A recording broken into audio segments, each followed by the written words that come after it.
Hello everyone. आज हम लोग चैप्टर 2 में जो होगा सब चैप्टर था प्रेसिडेंट और वाइस प्रेसिडेंट, उसी को हम लोग आगे फर्दर एक्सटेंड करेंगे और उसी को हम लोग पढ़ेंगे।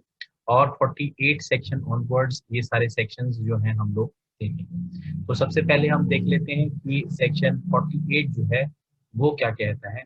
तो उसका सब्जेक्ट जो है सेक्शन 48 का यहाँ पे है रिमूवल ऑफ प्रेसिडेंट।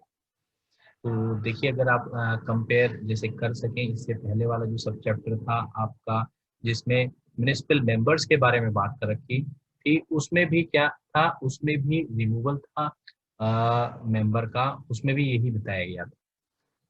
तो अब देख लेते हैं ये रिमूवल जो है कौन करता है। देखिए, ऑफ कोर्स स्टेट गवर्नमेंट कर रही है, और स्टेट गवर्नमेंट भी किन ग्राउंड्स पे कर रही है, क्या रीजन टू बिलीव है, वो देख लेते हैं कि ये जो प्रेसिडेंट है थोड़ा एक बड़े ओहदे का आदमी है, इसको किस बेसिस पे जो है स्टेट गवर्नमेंट रिमूव कर सकती है। तो सबसे पहले देख लेते हैं क्लॉज नंबर ए। तो सबसे पहले जो इसका क्लॉज है, जो गलती इसकी मानी गई है, वो है कि परफॉर्म करने में फेल हो जाता है ड्यूटीज अपनी। तो ड्यूटीज ना करना प्रेसिडेंट के लिए एक बहुत बड़ी जो है फेलियर है, और इसको स्टेट गवर्नमेंट एक ग्राउंड बना सकती है उसके रिमूवल का। तो ये आपको ध्यान रखना है। इसी के बाद जो सब क्लॉज बी है प्रेसिडेंट जो है, उसमें क्या किया जा सकता है कि प्रेसिडेंट ने क्या है कोई डिस्क्वालिफिकेशन इनकर कर ली है 12D में, और किस में कर ली है 43AA में। ठीक है।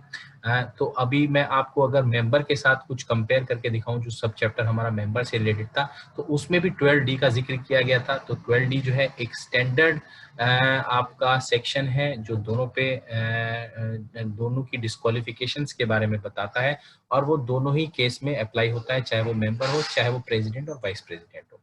लेकिन एक 43AA जो है ये थोड़ा सा अलग सा है। इसमें जो है आपके कुछ नए ग्राउंड्स जो हैं वो बता दिए गए हैं, जो कि मेंबर के ही थे, जो आपके प्रेसिडेंट के ही थे, और इसमें हम इससे पहले डिस्कस कर चुके हैं। तो इन दोनों के अंदर भी अगर जो कुछ ग्राउंड्स पाए जाते हैं, तो भी स्टेट गवर्नमेंट जो है इनको रिमूव कर सकती है, प्रेसिडेंट जो है उसको रिमूव कर सकती है। तो ये आपका ये ध्यान रखिएगा कि ये प्रोविजन इसके लिए है। अब देखिए, यहाँ पे एक और चीज़ है, रिमूवल जो है सिर्फ प्रेसिडेंट का हो रहा है और वाइस प्रेसिडेंट का नहीं हो रहा, जबकि ये सब चैप्टर जो है प्रेसिडेंट के लिए भी है और वाइस प्रेसिडेंट के लिए भी है। तो ये जो सेक्शन है आपका पर्टिकुलरली जो रिमूवल है वो किसका, प्रेसिडेंट के बारे में बता रहा है, ना कि वाइस प्रेसिडेंट के बारे में। ध्यान रखिएगा, अगर जो वाइस प्रेसिडेंट का पूछ लिया जाए रिमूवल, तो ये इस सेक्शन में उसका रिमूवल नहीं होता। इसी के बाद बी का सब क्लॉज 2 देख लेते हैं। ये बिल्कुल सेम है मेंबर वाले ग्राउंड की तरह, कि ये क्या है, म्युनिसिपैलिटी के पद का फायदा उठाता है, और ये म्युनिसिपैलिटी की एक तरीके से ये दिखाता है कि मैं म्युनिसिपैलिटी में इतना बड़ा आदमी हूँ, और इस चीज को दिखा के ये क्या कर लेता है, कोई कॉन्ट्रैक्ट ले लेता है, कोई जो है उसको कॉन्ट्रैक्ट को कंटिन्यू कर लेता है, या कोई इंटरेस्ट ले लेता है इस तरीके से, या एम्प्लॉयमेंट कोई कर लेता है किसी आदमी के साथ एंगेजमेंट की, हाँ मैं आपका कुछ काम करूंगा। तो ये जो है सीधे सीधे क्या है, प्रेसिडेंट अपने पद का दुरुपयोग करता है, और वो ये सब नॉइंगली करता है। तो इस सिचुएशन में उसको जो स्टेट गवर्नमेंट है एक ग्राउंड बना सकती है इसको, और उसको रिमूव कर सकती है। ठीक है। सिमिलरली इसके आगे देख लेते हैं कि देखिए, ये ऊपर वाला जो सब क्लॉज 2 था, ये किससे रिगार्डिंग था, सेक्शन 82। तो सेक्शन 82 में जो कुछ ग्राउंड्स दे रखे हैं with in the meaning of 82, जो ग्राउंड्स फिट बैठते हैं उनके बारे में ये जो है सेक्शन बात कर रहा था, सब क्लॉज बात कर रहा था। इसी के बाद जो दूसरा सब क्लॉज है, सब क्लॉज 3, वो देख लेते हैं वो किसके बारे में बात कर रहा है। तो उसने स्पेसिफिकली मना कर दिया है कि जो 82 में जो ग्राउंड्स दे रखे हैं उनसे अदर देन, उनसे अलग कोई ग्राउंड्स जो होंगे, उन्हीं पे ही जो स्टेट गवर्नमेंट है एक आधार बनाते हुए इसको रिमूव कर सकती है, लेकिन वो 82 से अलग होनी चाहिए, क्योंकि 82 ऑलरेडी सब क्लॉज 2 में बता दिया गया है।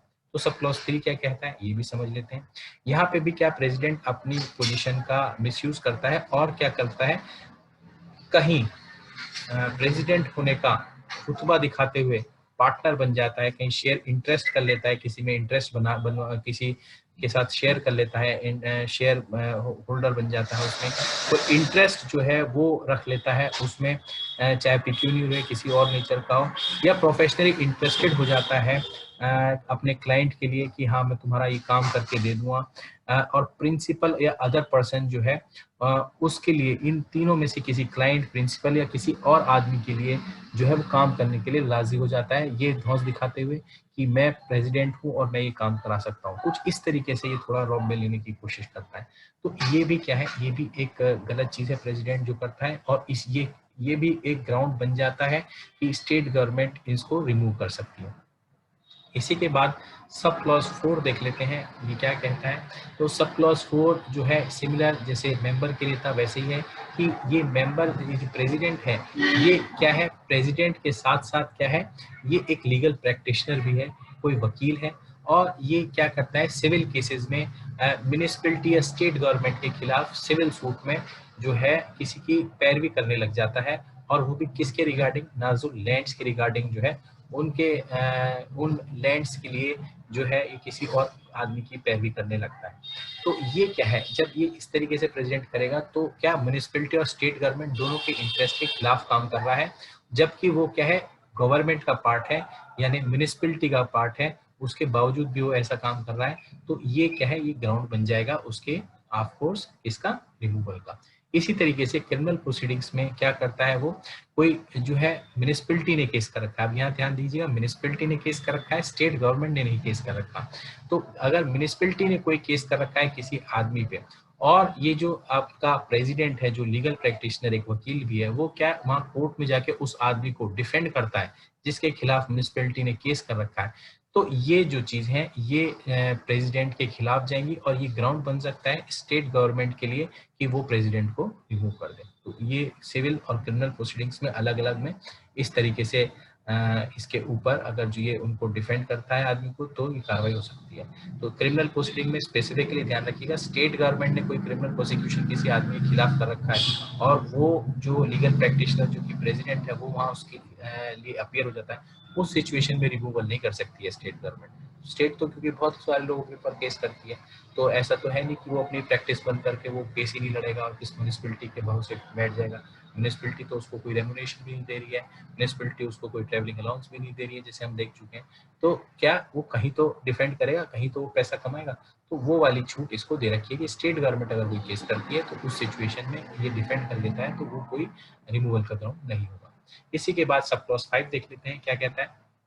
अपने ऑर्डिनरी प्लेस ऑफ रेजिडेंस जहाँ पे रहता है, ये म्यूनिसिपल एरिया में रहता है, वो छोड़ देता है ये, ठीक है। तो भाई ऑफ कोर्स ये तो सबसे पहले रिक्विसाइट जो आपकी सबसे पहली प्री कंडीशन होती है वो तो यही होती है, कहीं भी आप देखेंगे कि भाई आप वहाँ के रहने वाले होने चाहिए, आपने वहाँ का रेजिडेंस ही छोड़ दिया है, तो आप क्या है, आप स्टेट गवर्नमेंट ग्राउंड बन सकता है, आपको रिमूव भी कर सकती है।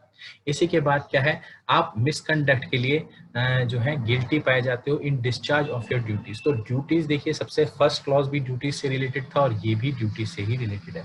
तो ड्यूटीज जो है ना करना, चाहे फेल हो जाना, चाहे गिल्टी ऑफ मिसकंडक्ट हो जाना, ये दोनों ही चीजें जो है प्रेसिडेंट के लिए खतरनाक हैं, और दोनों ही ग्राउंड्स बनाए जा सकते हैं स्टेट गवर्नमेंट के द्वारा प्रेसिडेंट को रिमूव करने के लिए, ठीक। इसी के बाद सब क्लॉज 7 है, ये कहता है कि जब कोई एक्टिंग एज प्रेसिडेंट, जब ये कहीं करंट लास्ट प्रेसिडिंग टर्म में, कोई लास्ट प्रेसिडिंग टर्म में इसने प्रेसिडेंट, वाइस प्रेसिडेंट है, चेयरमैन कमेटी का रहा, मेंबर है, किसी और कैपेसिटी में इसने काम किया है, और उस कैपेसिटी में काम करते हुए इस आदमी ने क्या किया है, अपनी पोजीशन का बहुत ज्यादा दुरुपयोग किया है, फ्लैग्रेंटली अब्यूज्ड हिज पोजीशन, या फिर क्या है, कोई प्रोविजंस जो थे उनका जो है विलफुली जानबूझकर उनको तोड़ते हुए, कोई एक्ट रूल रेगुलेशंस पाए लोगों उनको तोड़ते हुए कोई इसने काम किया है, या इसने डैमेज पहुंचाया है, किसको लॉस या डैमेज पहुंचाया है, फंड या प्रॉपर्टी को म्युनिसिपैलिटी।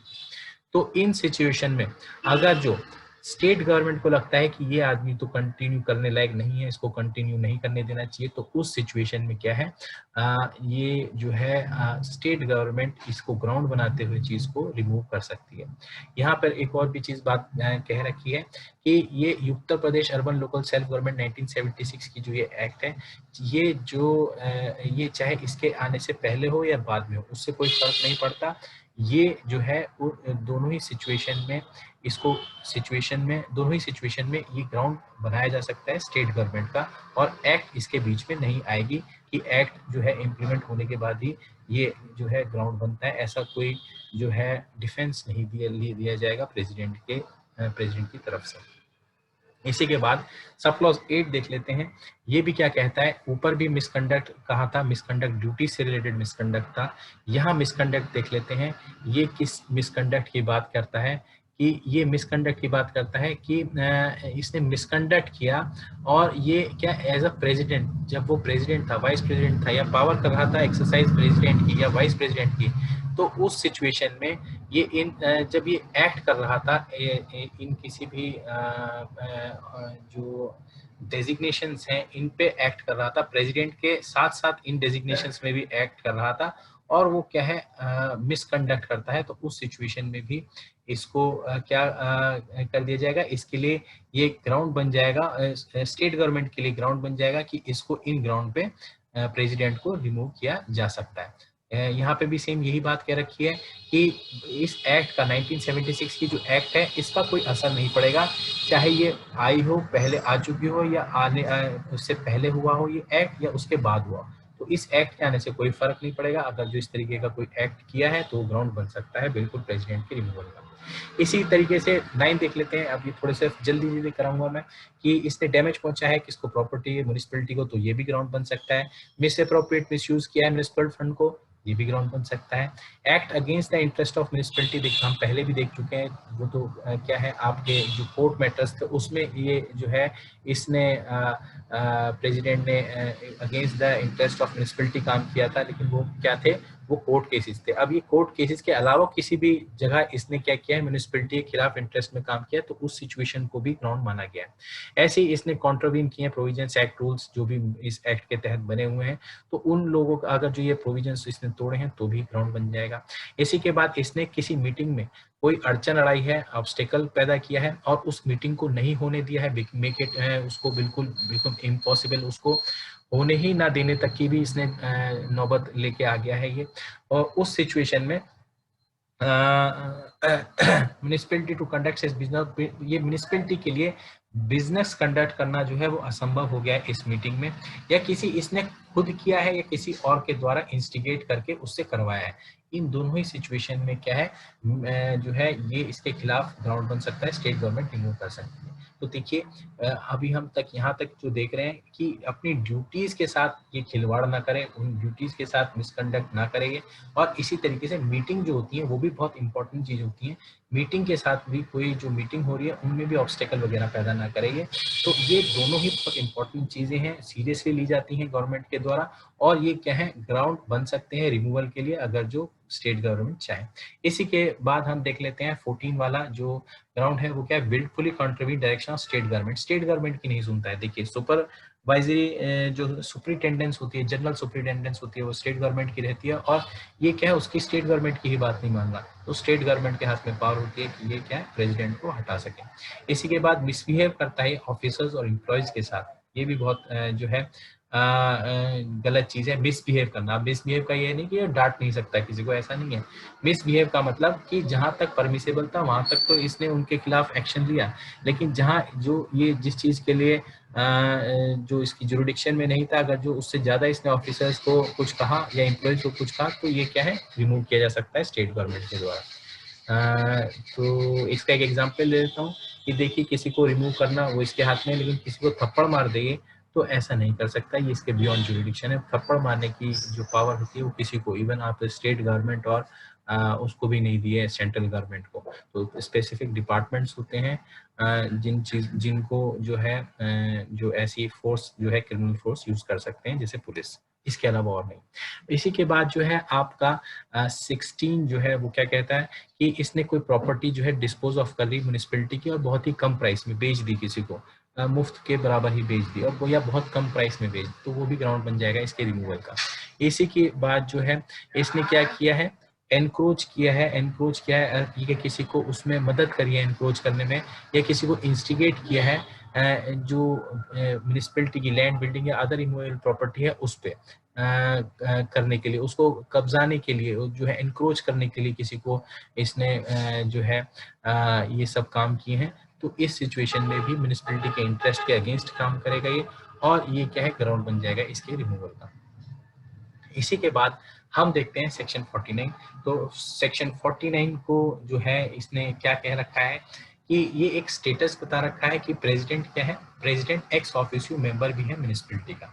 ठीक है, देखिए मैं हम जब ऊपर पढ़ रहे थे पहले वाले प्रोविजंस में हमने ये देखा था कि एक आदमी ड्यूअल कैपेसिटी नहीं रख सकता है, तो उसी चीज को देखिए यहाँ सेक्शन 49 में और स्पेसिफिकली बता दिया गया है कि भाई आप स्टेटस तो नहीं रख सकते हो, लेकिन आप क्या एक्स ऑफिशियो मेंबर बने रह सकते हो, उसमें कोई दिक्कत नहीं है। एक्स ऑफिशियो जो है वहां तो आप ठीक हो, लेकिन आप क्या है, आप एक ही समय पे प्रेसिडेंट और मेंबर दोनों ही डेजिग्नेशंस पे अपॉइंट नहीं हो सकते, इलेक्ट नहीं हो सकते। ये जो है साइमल्टेनियसली दो ऑफिस हेल्ड नहीं कर सकते। हाँ, लेकिन आप क्या है, एक्स ऑफिशियो मेंबर जरूर माने जाएंगे। ये प्रेसिडेंट को इस तरीके का स्टेटस दे रखा है। इसी के बाद सेक्शन 50 है, ये फंक्शंस के बारे में बात करता है। जो फंक्शंस हैं किसके, आपके प्रेसिडेंट के। अब ये वाला सेक्शन थोड़ा आपको ध्यान देना है कि इस सेक्शन में ना सिर्फ फंक्शंस की बात कर रखी है, यहाँ पावर्स की बात भी कर रखी है और ड्यूटीज की बात भी कर रखी है, जो प्रेसिडेंट जो परफॉर्म करेगा और डिस्चार्ज करेगा। ठीक है, तो ये जो है सिर्फ फंक्शन से रिलेटेड नहीं है। अगर क्वेश्चन ड्यूटीज और पावर से संबंधित आ जाए तो भी सेक्शन 50 ही कोट किया जाएगा, तो आपको ये ध्यान रखना है। और इसी के अलावा ये तो एक सिंपल जनरल ड्यूटीज हो गई इस सेक्शन में। जब हम एडिशनल ड्यूटीज की बात करेंगे तो वो हम देखेंगे कहीं ना कहीं नीचे वाले सेक्शन में, सेक्शन 51 में दे रखी है। देखिए एडिशनल ड्यूटीज ऑफ प्रेसिडेंट, ये एडिशनल ड्यूटीज की बात कर रखी है, ना कि जनरल ड्यूटीज की जो सेक्शन 50 में बात करता है। ठीक है, तो देखते हैं कि जो ये ड्यूटीज हैं, ये क्या क्या ड्यूटीज हैं प्रेसिडेंट की, थोड़ा सा इसको समझ लेते हैं। ये क्या कर सकता है, इसके निहित होती हैं, इसके अंदर वेस्टेड होती हैं पावर्स प्रेसिडेंट की। प्रेसिडेंट के अंदर कुछ पावर्स निहित होती हैं, जैसे आपका 70, 74, 75, 76 में दे रखी हैं। और वो क्या क्या हो सकती हैं, वो अपॉइंट करने की पावर हो सकती है, पनिश करने की या डिसमिस करने की, जो जो म्युनिसिपैलिटी के सर्वेंट्स हैं उनको, तो ऐसी पावर इनके पास होती है। यहीं पे आपको बता देता हूँ, कुछ अदर ऑफिसर्स भी होते हैं जिनका इन सर्वेंट्स के ऊपर कंट्रोल होता है। अभी हम आगे पढ़ेंगे कहीं ना कहीं आगे के सेक्शंस में, वो लोग होंगे एग्जीक्यूटिव ऑफिसर, या फिर क्या होगा, जो हेल्थ से रिलेटेड डिपार्टमेंट होगा उसमें कौन होगा, जो आपका जो मेडिकल हेल्थ ऑफिसर है, वो उसको ये सब power punish appoint power punish करने की, इस तरीके की पावर्स उसको होंगी अपने हेल्थ डिपार्टमेंट से संबंधित। तो यहाँ पे लेकिन जो अगर आप बात करें कि म्युनिसिपैलिटी के जो सारे सर्वेंट्स हैं उनको अपॉइंट पनिश डिसमिस करने की पावर प्रेसिडेंट के पास, तो यहाँ पे लिखा हुआ स्पेसिफिकली है। आगे देखेंगे एग्जीक्यूटिव ऑफिसर के पास भी होगी, हम देखेंगे, उसको चेक करेंगे। इसी के बाद सब क्लॉज बी को देख लेते हैं। सब क्लॉज बी क्या कहता है कि किसी की सर्विस का डिटर्मिनेशन करना, उसका ट्रांसफर करना है, लीव पे या प्रिविलेज अलाउंस जो है सर्वेंट्स जो है म्युनिसिपैलिटी के, उनके बारे में कुछ डिटर्मिनेशन को डिसीजन लेना है, वो भी प्रेसिडेंट ले सकता है।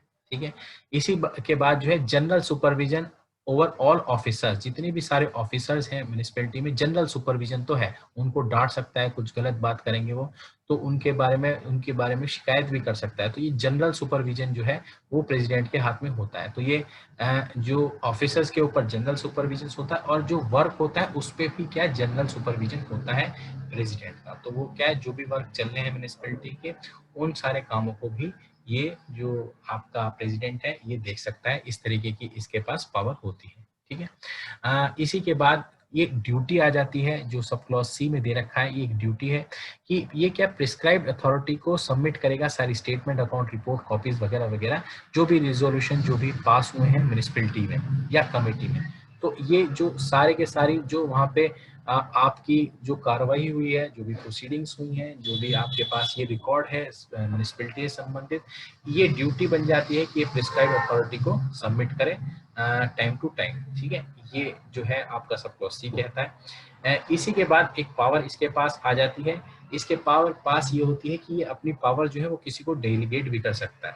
ठीक है, नहीं ये जो है ये नहीं कर सकता कि इसको डेलीगेट करी जा सकती है पावर म्युनिसिपैलिटी के द्वारा, कुछ पावर, ड्यूटीज और फंक्शन जो थर्ड कॉलम ऑफ शेड्यूल 1 में दे रखते हैं। तो यहाँ क्या है, यहाँ इसकी ये सारी पावर, ड्यूटीज और फंक्शंस, इनको जो है आप बढ़ा सकते हैं डेलीगेशन करके, अगर म्यूनिसिपैलिटी इस तरीके का कोई डिसीजन ले तो। ठीक है, तो ये भी आपकी कहीं ना कहीं पावर, ड्यूटीज और फंक्शंस बन जाते हैं अगर म्यूनिसिपैलिटी के द्वारा दिए जाते हैं। इसी के बाद एक बहुत जनरल सा क्लॉज आ गया है, क्लॉज ई। इसमें बची बुची सारी चीजें जो हैं, all other duties power function जो म्यूनिसिपैलिटी के होंगे वो भी सारे इसी के होंगे, लेकिन एक्सेप्शन दे रखा है कि एक्सेप्शन कौन सी चीजें जो हैं वो प्रेसिडेंट नहीं करेगा। देखिए ये बहुत इंपॉर्टेंट कह सकते हैं कि क्लॉज इस वजह से हो जाता है क्योंकि यहाँ पे क्या कर रखा है, सबकी पावर का जो है सेपरेशन कर रखा है, पावर्स, ड्यूटीज एंड फंक्शन का सेपरेट कर रखी है। कोई इनको विवाद नहीं चाहिए था, जो लेजिस्लेटर्स थे जिन्होंने ये एक्ट बनाई थी, तो उन्होंने स्पेसिफिकली क्लियर कर दिया है कि भाई एग्जीक्यूटिव ऑफिसर की अगर कोई पावर है तो वो जो है वो वाली पावर आपके प्रेसिडेंट के पास नहीं होगी। ऐसे ही जो मेडिकल ऑफिसर की पावर है वो मेडिकल ऑफिसर की ही पावर होगी, वो आपकी पावर नहीं होगी। तो ये जो जनरल क्लॉज है कि all other duties power functions of municipality president के जो है बचे हुए वो भी उनके होंगे, तो ऐसा नहीं है। ये एग्जीक्यूटिव ऑफिसर और मेडिकल ऑफिसर हेल्थ, इन लोगों के फंक्शंस इन्हीं के होंगे, उसमें ये इंटरफियर नहीं करेगा प्रेसिडेंट। ठीक है, इसी तरीके से कुछ second column of first schedule में कुछ आपके ड्यूटीज पावर फंक्शंस दे रखे हैं, वो भी जो है प्रेसिडेंट कर सकता है, जो म्यूनिसिपैलिटी के जो पावर्स, ड्यूटीज और फंक्शंस। ठीक है, इसी के बाद एक और चीज बता रखी है कि जो डेलीगेट करे जाए म्यूनिसिपैलिटी में। देखिए यहाँ वाला डेलीगेशन और सब क्लॉज डी वाला डेलीगेशन दोनों डिफरेंट है। सब क्लॉज डी वाला डेलीगेशन जो है वो स्पेसिफिकली शेड्यूल 1 कॉलम 3 जो आपका है उसके रिगार्डिंग जो है फंक्शंस की बात करी गई है, जो म्यूनिसिपैलिटी के फंक्शंस थे। लेकिन यहाँ एक बहुत जनरल से फंक्शंस की बात कर दी गई है कि जो भी म्यूनिसिपैलिटी फंक्शंस करती है और या पावर या ड्यूटीज है, जनरली जो भी म्यूनिसिपैलिटी करती है वो सारे के सारे जो है इसको दिए जा सकते हैं, डेलीगेट किए जा सकते हैं प्रेसिडेंट को। अब यहाँ पे ये सारी ऊपर जो बात हुई ड्यूटीज की, ये तो बहुत जनरल सी ड्यूटीज की बात हुई जो कि प्रेसिडेंट की ड्यूटीज थी और जो क्या म्यूनिसिपैलिटीज की भी ड्यूटीज थी, लेकिन जो डेलीगेट कर दी गई इसको प्रेसिडेंट को। तो इस तरीके से हमने पावर, फंक्शंस और ड्यूटीज ऊपर देखे, जनरल जो थे बहुत प्रेसिडेंट के। अब यहाँ देख लेते हैं ये एडिशनल ड्यूटीज की बात करता है। तो एडिशनल ड्यूटीज कैसी कि प्रेसिडेंट के पास क्या है, कुछ एडिशनल ड्यूटी और पावर भी होंगे। तो वो यहाँ पे सब क्लॉज ए क्या कहता है, सबसे पहले जो सब क्लॉज ए है वही कहता है unless provided otherwise by the act prevented by reasonable cause. ठीक है, तो कहने का मतलब कोई ऐसी वजह है जिसकी वजह से ये जो इस तरीके की पावर और ड्यूटी नहीं कर सकता, तब तो ठीक है। लेकिन इसके पास, प्रेसिडेंट के पास जनरली कौन सी ड्यूटी और पावर रहेगी, सबसे पहली कि ये क्या है, प्रिसाइड करेगा, कन्वीन करेगा, बुलाएगा और प्रिसाइड करेगा म्यूनिसिपैलिटी की मीटिंग्स जो भी होंगी सारी। तो ये बिल्कुल जनरल सी एक एडिशनल ड्यूटी है जो इसको दे रखी है। हम पहले भी देख चुके हैं कि मीटिंग और ड्यूटीज जो होती हैं वो प्रेसिडेंट के लिए जो है काम करने के, उसका जो काम होता है वो उस काम में जो है इनका बहुत बड़ा रोल होता है प्रेसिडेंट के काम में। कहने का मतलब वो बड़ी ड्यूटीज होती हैं, चाहे वो आपका जनरल ड्यूटीज हो और चाहे वो मीटिंग बुलाना हो, तो ये बड़े काम होते हैं। ठीक है, इसी के बाद हम देख लेते हैं सब क्लॉज 3 क्या है। ये क्या कंट्रोल भी करता है, कैसे रेगुलेट करना है transaction of business in all meetings, कैसे मीटिंग्स में भाई ये प्रिसाइड कर रहा है मीटिंग, तो ऑफ कोर्स कंट्रोल तो करेगा ही। ठीक है, ये क्या है, ये सारी चीजों को कुछ अगर जो हंगामा हो रहा है तो उसको रोकेगा, या कौन सा किस चीज के ऊपर डिस्कशन होना है उसको बताएगा, एजेंडा क्या होगा उसके ऊपर ये डिसाइड करके बताएगा कि हाँ ऐसा होना चाहिए। तो ये क्योंकि प्रिसाइडिंग ऑफिसर है तो इसको पूरे के पूरा जो मीटिंग में सारा ट्रांजैक्शन चल रहा है उसको जो है कंट्रोल करने की भी पावर इसके पास होती है। तो ये भी एक एडिशनल ड्यूटी और पावर है प्रेसिडेंट की। इसी के बाद सब क्लॉज बी देख लेते हैं। ये क्या कहता है कि जो फाइनेंशियल, ठीक है, ये वॉच करेगा financial and superintending the executive administration of municipality. तो ये प्रेसिडेंट जो है सिर्फ अपनी ड्यूटीज नहीं निभाएगा, सिर्फ मीटिंग जो है प्रिसाइड नहीं करेगा, सिर्फ कंट्रोल मीटिंग्स में ट्रांजैक्शन और बिजनेस को कंट्रोल नहीं करेगा, ये एक एडिशनल काम भी करेगा कि फाइनेंस जो हो रहा है, कैसे पैसे खर्च हो रहे हैं, सही हो रहे हैं, गलत, उनके ऊपर भी ये ध्यान रखेगा, वॉच ओवर करेगा। इसी तरीके से एग्जीक्यूटिव एडमिनिस्ट्रेशन पे भी इसकी जो है पैनी नजर रहेगी और उन पैनी नजर से ये देखता रहेगा कि सब चीजें काम ठीक चल रही है। और अगर कुछ काम गड़बड़ हो लगता है इसको कि ये काम गड़बड़ हो रहा है, तो ये पूरी म्युनिसिपैलिटी यानी पूरे के पूरी जो मीटिंग होती है, सारे मेंबर्स होते हैं, उनकी नॉलेज भी ये लेके आएगा। तो ये एक तरीके से वॉच करेगा सबको कि क्या सही हो रहा है, क्या गलत हो रहा है, और उसी के बाद म्युनिसिपैलिटी में आके ये सारी चीजें बताएगा। अब देख लेते हैं सब क्लॉज सी, ये क्या कहता है। ये एक जनरल क्लॉज आ गया, जैसे ऊपर देखे थे हमने, बिल्कुल यहाँ फिर जनरल क्लॉज आ गया। और ये जनरल क्लॉज दोबारा ये कहता है कि रेसिड्यूरी जो आपकी ड्यूटीज हैं कोई बच गई हैं, to perform such other duties के बाद जो बच गई हैं, जो ऊपर नहीं बताई गई हैं, और रिक्वायर्ड और imposed by under this act, जो एक्ट में बच गई हैं, बताई नहीं गई यहाँ पे, वो भी जो है एज एन एडिशनल ड्यूटी ये प्रेसिडेंट निभाएगा। तो ये जो है पूरा का पूरा सेक्शन हमारा 51 जो है ये पूरा हो जाता है एडिशनल ड्यूटीज के बारे में। ठीक है, इसी के बाद हम देख लेते हैं सेक्शन 51 क्या कहता है। तो यहाँ जो है ये बताता है कि देखिए, अगर प्रेसिडेंट को कहा जाता है कि आप एड्रेस करिए कोई जनरल पब्लिक इंटरेस्ट, कोई पब्लिक से संबंधित कोई मैटर है, उसके बारे में आप स्टेट गवर्नमेंट को अपडेट करिए, किसी स्टेट गवर्नमेंट के किसी डिपार्टमेंट को उसको अपडेट करिए, तो उसको ये सब चीज करनी पड़ेगी। जैसे फॉर एग्जाम्पल मैं बता सकता हूँ कि क्या यहाँ पे अभी कोविड की सिचुएशन हुई, अब इस कोविड की सिचुएशन में अगर म्युनिसिपैलिटी से ये पूछा जाता है स्टेट गवर्नमेंट द्वारा या किसी हेल्थ डिपार्टमेंट के द्वारा कि भाई बताएं आपके आपके जो एरियाज हैं, विभिन्न विभिन्न एरिया, उसमें कितने कितने पेशेंट्स हैं आप, और उनका कैसे किस तरीके से आपने जो है उनके जो मेडिकल ट्रीटमेंट है उसकी व्यवस्था करिए, तो ये सब चीज़ें अगर पूछी जाएंगी प्रेसिडेंट से तो उसको बताना पड़ेगा, क्योंकि ये जनरल पब्लिक इंटरेस्ट से संबंधित चीज़ें हैं और इसको स्टेट गवर्नमेंट या कोई डिपार्टमेंट प्रेसिडेंट से बिल्कुल पूछ सकता है। ठीक, तो ये भी ध्यान रखेंगे। इसी के बाद सेक्शन 52 देख लेते हैं। ये क्या कहता है कि म्युनिसिपैलिटी में रिक्वायर, देखिए म्युनिसिपैलिटी जो है अभी तक सब काम कौन पूछ रहा था, स्टेट गवर्नमेंट पूछ रही थी। अब क्या कहते हैं, म्युनिसिपैलिटी जिसका प्रेसिडेंट खुद हेड है, क्या वो म्युनिसिपैलिटी यानी कहने का मतलब और सारे मेंबर जो मिलकर म्युनिसिपैलिटी बना रहे हैं, क्या वो प्रेसिडेंट से जो है कुछ मांग सकते हैं? तो यहाँ पे लिख रखा है हाँ मांग सकते हैं। देखिए ये डेमोक्रेसी है, यहाँ आप अगर प्रेसिडेंट हैं किसी संस्था के, आप हेड हैं, तो ऐसा नहीं कि आप अपनी पावर के तहत मना कर देंगे। तो अगर आपसे म्युनिसिपैलिटी यानी आपके मेंबर्स जो हैं कुछ आपसे रिटर्न मांगते हैं, स्टेटमेंट मांगते हैं, एस्टिमेट, स्टैटिस्टिक्स या अदर इन्फॉर्मेशन किसी भी प्रकार की मांगते हैं जो एडमिनिस्ट्रेशन ऑफ म्युनिसिपैलिटी से रिलेटेड है, तो प्रेसिडेंट को वो उसको उन लोगों को देनी पड़ेगी, मना नहीं कर सकता। ठीक है, इसी के बाद रिपोर्ट और एक्सप्लेनेशन, अगर जो ये म्युनिसिपैलिटी उनसे एक्सप्लेनेशन मांगती है प्रेसिडेंट से कि बताएं आपने इस टेंडर को पास कैसे कर दिया या आपने सिग्नेचर कैसे कर दिए बिना इस चीज को चेक करे हुए, तो वो भी प्रेसिडेंट को एक्सप्लेनेशन देनी होगी। वो ये नहीं कह सकता मैं बॉस हूँ म्युनिसिपैलिटी का, मैं किसी को एक्सप्लेनेशन नहीं दूंगा।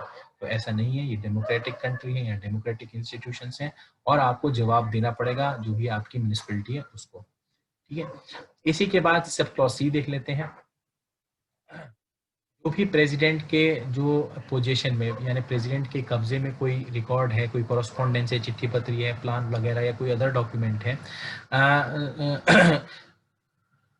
वो जो इसके ऑफिस में जो है रखा हुआ है, फाइल बना के रखा गया है, रिकॉर्ड किया गया है, या फाइल इन हिज ऑफिस या वो कहीं ना कहीं इसके ऑफिस में कहीं किसी तरीके से रखा हुआ है, या किसी म्युनिसिपल सर्वेंट के ऑफिस में रखा हुआ है जो इसके अंडर में काम करता है, तो अगर जो म्युनिसिपैलिटी जो है वो कहेगी कि भाई आप प्रेसिडेंट आपके आप ये अगर आपके पोजीशन में तो आप दें, आपके अंडर में कोई म्युनिसिपल सर्वेंट है उसके पोजीशन में आपको पता है तो आप उससे दिलवाएं, तो इस तरीके से बात भी म्युनिसिपैलिटी कह सकती है प्रेसिडेंट को, और ये भी उसकी क्या होगी, ये जो होगी उसको म्युनिसिपैलिटी को ये काम करके देना पड़ेगा प्रेसिडेंट को। ठीक है, इसी के बाद जो है प्रेसिडेंट जो है जितनी भी सारी रिक्वेजिशन जो ये म्युनिसिपैलिटी कर रही है प्रेसिडेंट से, उन सभी को मानना ये किसकी जिम्मेदारी होगी, ये प्रेसिडेंट की जिम्मेदारी होगी। मना नहीं कर सकता किसी भी रिक्वेजिशन को, रिक्वेस्ट को जो म्युनिसिपैलिटी ने प्रेसिडेंट से करी है।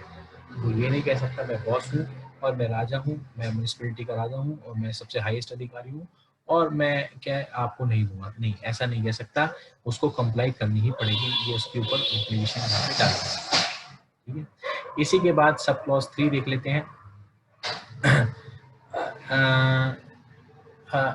यहाँ पे ये बता रखा है कि जो है इस सेक्शन में कोई भी ऐसा प्रोविजन ऐसा नहीं होगा कि म्युनिसिपैलिटी के हाथ बांध सके कि वो क्या रेगुलेशन नहीं बना सकती, रेगुलेशन नहीं बना सकती और रेस्ट्रिक्शन नहीं इम्पोज कर सकती। इस तरीके से हाथ नहीं बांधेगा कोई भी प्रोविजन म्युनिसिपैलिटी का। कहने का मतलब यही है कि ये म्युनिसिपैलिटी अगर किसी आदमी को ऑथराइज कर देती है कि भाई आप जो है म्युनिसिपैलिटी मेरे बिहाफ पे, म्युनिसिपैलिटी तो एक इंस्टीट्यूशन हो गया, तो ये मेरे बिहाफ पे आप कोई भी डॉक्यूमेंट प्रेसिडेंट से ले सकते हैं, इस तरीके का अगर रेगुलेशन बनाती है और ऑथराइज कर देती है या रेस्ट्रिक्शन लगाती है किसी पे कि नहीं आप इस क्लास की जो ऑफिसर्स हैं या इस क्लास के जो सर्वेंट्स हैं वो जो है कभी भी प्रेसिडेंट से जो है इस तरीके की क्वेश्चन नहीं करेंगे, वो हायरार्की का रिस्पेक्ट करेंगे। तो ये क्या है, इस तरीके के जो है चीज़ें म्युनिसिपैलिटी बना सकती है और ये जो है कतई भी गलत नहीं होंगे। तो इस तरीके की भी जो रेगुलेशंस हैं वो म्युनिसिपैलिटी बना सकती है, ठीक है। आगे देख लेते हैं, सेक्शन 53 डिलीट हो चुका है, सेक्शन 53A देख लेते हैं क्या है। अब एक की पावर दे रखी है, ऊपर हम देखते आ रहे थे कभी स्टेट गवर्नमेंट ने प्रेसिडेंट को पावर दे दी, कभी म्युनिसिपैलिटी ने प्रेसिडेंट को पावर दे दी। यहाँ क्या कर रहा है, अब प्रेसिडेंट ही किसी सर्वेंट को अपनी पावर दे रहा है, वो डेलीगेट कर रहा है। तो देखिए ये सेक्शन 53A क्या कहता है कि president may empower by general और स्पेशल ऑर्डर एनी सर्वेंट, किसी सर्वेंट को कर सकता है empower to exercise under his control, उसके कंट्रोल के तहत रहते हुए कोई भी पावर जो उसके उसमें वेस्टेड थी वो उसको दे सकता है। कहता है कह सकता मतलब ये इसलिए करेगा क्योंकि हो सकता है उसके पास ओवरबर्डन हो तो वो अपनी पावर किसी को डेलीगेट कर देगा। तो ये डेलीगेशन बिल्कुल परमिसेबल है, कोई दिक्कत नहीं है इसमें। इसी के बाद जो है जब ये पावर दे रहा होगा तो वो क्या है, रेस्ट्रिक्शन भी लगा सकता है। तो जिस सर्वेंट को भी वो पावर दे रहा है वो क्या एब्सोल्यूट नहीं दे रहा, वो रेस्ट्रिक्शंस के साथ भी जो है पावर जो है वो रेस्ट्रिक्शंस के साथ भी दे सकता है पावर, उसमें रेस्ट्रिक्शंस लगा के दे सकता है प्रेसिडेंट। तो ऐसा नहीं कि एब्सोल्यूट पावर देना ही ये ऑब्लिगेशन है प्रेसिडेंट की, नहीं। प्रेसिडेंट क्या है, एक रेस्ट्रिक्टेड पावर दे सकता है अपने सर्वेंट को जिसको भी वो डेलीगेट कर रहा है पावर, ठीक है। अब इसी के बाद हम देख लेते हैं सब क्लॉज 3 क्या कहता है। अगर देखिए ये पावर जो सर्वेंट को दी गई है म्युनिसिपैलिटी के, अगर वो जो है सर्वेंट कोई उस पावर के तहत कोई ऑर्डर इशू कर देता है तो ऐसा नहीं है कि जो है पावर जो है प्रेसिडेंट के हाथ से निकल गई, सर्वेंट को दे दी है, अब प्रेसिडेंट का उस पर कोई कंट्रोल नहीं रहा है। तो ऐसा नहीं है, प्रेसिडेंट का क्या है, जनरल कंट्रोल हमेशा उस पावर पे बना रहता है। और वो अगर उसको लगता है कि सर्वेंट ने जो मैंने पावर उसको डेलीगेट करी थी उसमें कुछ गड़बड़ है, कोई सही तरीके से उसका जो है क्रियान्वयन नहीं किया है, सही तरीके से वो उस पावर को इस्तेमाल नहीं कर रहा है और गलत सलत कोई ऑर्डर दे दिया है, तो उस सिचुएशन में क्या है, वो रिसेशन रिसाइड कर सकता है और रिवाइज कर सकता है प्रेसिडेंट जो ऑर्डर सर्वेंट ने पास किया है। तो ये क्या है, जनरल कंट्रोल इसके हाथ में रहेगा प्रेसिडेंट के। ऐसा नहीं है कि जनरल डेलीगेशन करती जनरल कंट्रोल इसके हाथ से निकल जाए, ठीक है। इसी के बाद सेक्शन 54 देख लेते हैं एक बार। सेक्शन 54A जो है वो क्या कहता है, देखिए यहाँ जो है बात कुछ कह रखी है कि प्रेसिडेंट जो है वो फेल्स और रिफ्यूजेस टू फंक्शन, ठीक है, फंक्शन करने से वो मना कर देता है और या क्या है फंक्शन को वो जो है नहीं कर पा रहा है, तो उस सिचुएशन में क्या है, कैजुअल वैकेंसी मान ली जाएगी कि कैजुअल वैकेंसी हो गई है। चलिए यहाँ तक तो ठीक है कि कैजुअल वैकेंसी हो गई है, वो क्या है या तो फेल कर गया है, रिफ्यूज कर गया फंक्शन करने से। इसी के साथ साथ अब जब प्रेसिडेंट की पोजीशन तो क्या है, जब ये वैकेंसी हो गई अब इसकी पोजीशन की जगह कौन आना चाहिए, इससे नीचे कौन है, वाइस प्रेसिडेंट। लेकिन क्या, and no vice president has been elected, लेकिन वाइस प्रेसिडेंट इलेक्ट ही नहीं किया गया। तो ये सिचुएशन तो बड़ी डिफिकल्ट हो गई, प्रेसिडेंट भी नहीं है, वाइस प्रेसिडेंट को हमने इलेक्ट नहीं किया है। तो उस सिचुएशन में क्या होगा,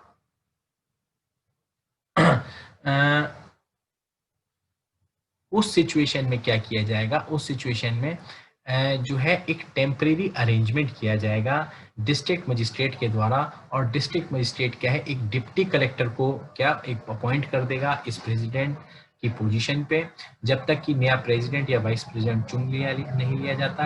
और इस टेम्परेरी अरेंजमेंट को जो है फॉलो किया जाएगा जब तक कि प्रेसिडेंट और नया वाइस प्रेसिडेंट नहीं चुन लिया जाता।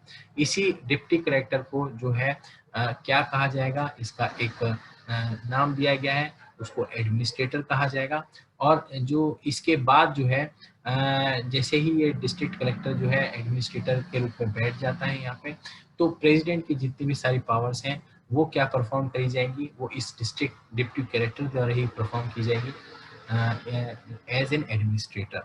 तो ये एक पूरा का पूरा 54A एक प्रोविजन जो है, ये एक इंट्रोडक्टरी प्रोविजन है, एक इंट्रोड्यूस करता है, ये बात कहता है कि देखिए क्या यहाँ पे ये एक इम्पोर्टेंस दिखाता है कि वाइस प्रेसिडेंट नहीं हुआ तो देखिए कितनी दिक्कत हो सकती है। अब यहाँ पे जाके इनको लगता है कि यार वाइस प्रेसिडेंट का जो होना वो बहुत जरूरी था, जो है नहीं, तो चलिए आइए क्या करते हैं, अब प्रेसिडेंट वाइस प्रेसिडेंट को हम इलेक्ट करते हैं। तो ये जो है इसके आगे के प्रोविजन जो सब क्लॉज 2, 3, 4 जो है और 5 ये देखेंगे, ये पूरा का पूरा क्या है, ये वाइस प्रेसिडेंट को चुनने की अब प्रक्रिया चालू हो जाएगी। अब इनको एहसास हो गया है कि भाई प्रेसिडेंट तो है नहीं और वाइस प्रेसिडेंट का होना बहुत जरूरी है, तो अब यहाँ पे जो है वाइस प्रेसिडेंट इलेक्ट किया जाएगा। तो यहाँ से एक इन्फ्रेंस से एक और चीज निकल के आती है सामने कि प्रेसिडेंट जो है वो जनरल इलेक्शंस में इलेक्ट नहीं होता, वो जनरल इलेक्शंस के बाद जब प्रेसिडेंट इलेक्ट हो जाता है और जब प्रेसिडेंट कहीं ना कहीं उसकी पोजीशन में कैजुअल वैकेंसी आ जाती है और वाइस प्रेसिडेंट की जरूरत पड़ती है, तो उस जरूरत को देखते हुए जो है वाइस प्रेसिडेंट को एक मीटिंग में एक इलेक्ट किया जाता है। तो मीटिंग में जो है ये इलेक्ट किया जाएगा। ये एक ब्रॉड प्रोसीजर है जो हम लोग सब क्लॉज 2, 3, 4 में देखेंगे। तो अब इस प्रोसीजर को देख लेते हैं कैसे वाइस प्रेसिडेंट का चुनाव हो रहा है।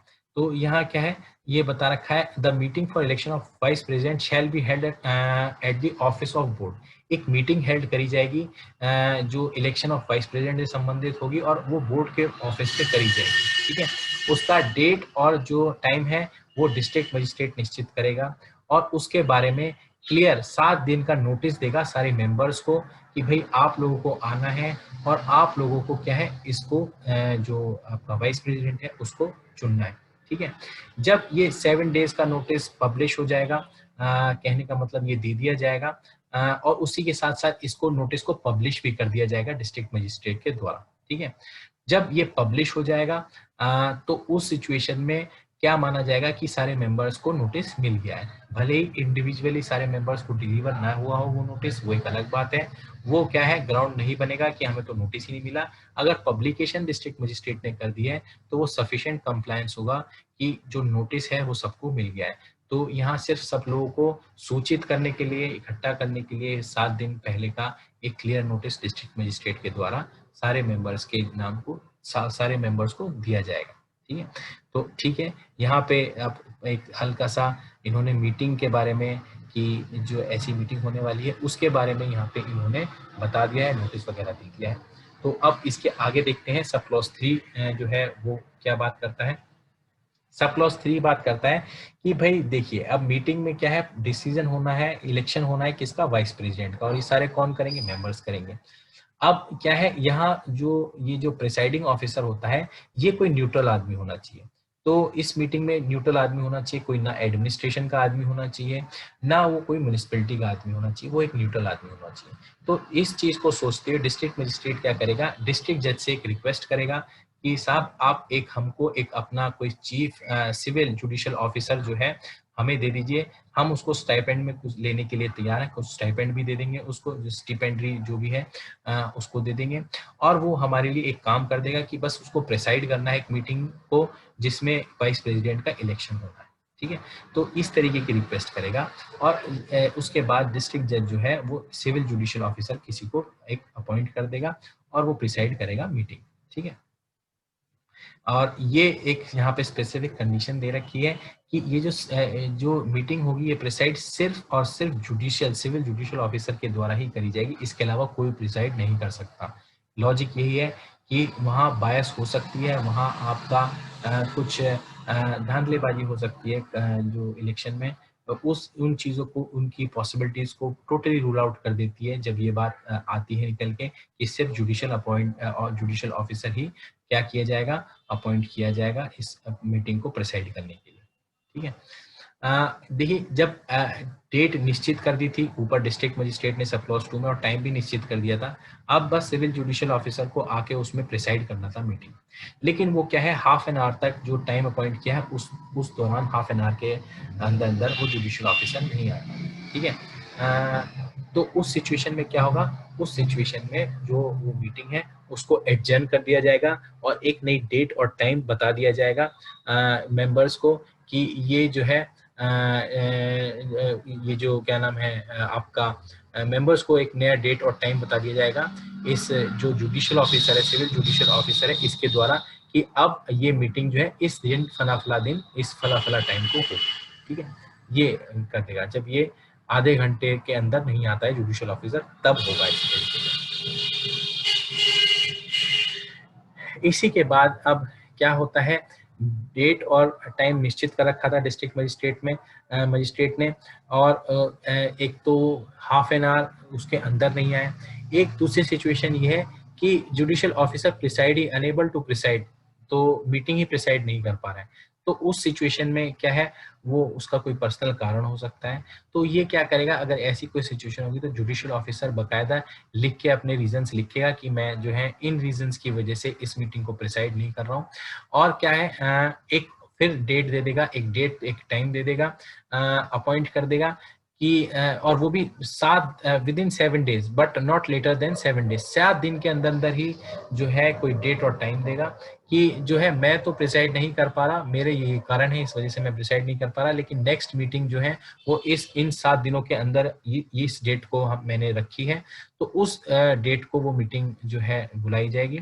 और ये क्या है, इस बात की कम्युनिकेशन जो है डिस्ट्रिक्ट मजिस्ट्रेट को भी, ये बात जो है डिस्ट्रिक्ट मजिस्ट्रेट को भी इन्फॉर्म कर दी जाएगी। ठीक है। इस जब ये चीज डिस्ट्रिक्ट मजिस्ट्रेट को कर दी जाएगी तो क्या करेगा डिस्ट्रिक्ट मजिस्ट्रेट, तो क्या करेगा, फिर दोबारा से जो डिस्ट्रिक्ट मजिस्ट्रेट है इन मेंबर्स के पास नोटिस भेजेगा।